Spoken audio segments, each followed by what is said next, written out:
everyone, how are you doing? This is MD Tech here with another quick tutorial. In today's tutorial, I'm going to show you guys how to enable the remote desktop connection on your Windows 11 computer. So this should be a pretty straightforward process, guys, and without further ado, let's go ahead and jump right into it. So all you have to do is right click on the Windows Start button, and you want to select Settings. Select on the left side where it says System, and then on the right go down and select where it says Remote Desktop. Remote Desktop, connect to and use this PC from another device using the Remote Desktop app. Go ahead and toggle that to the on position.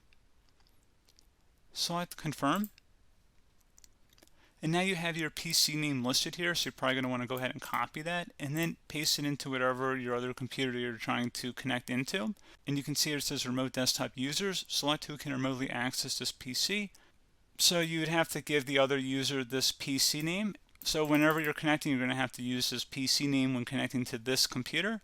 So pretty straightforward process here, guys. I do hope I was able to help you out, and I do look forward to catching you all in the next tutorial. Goodbye.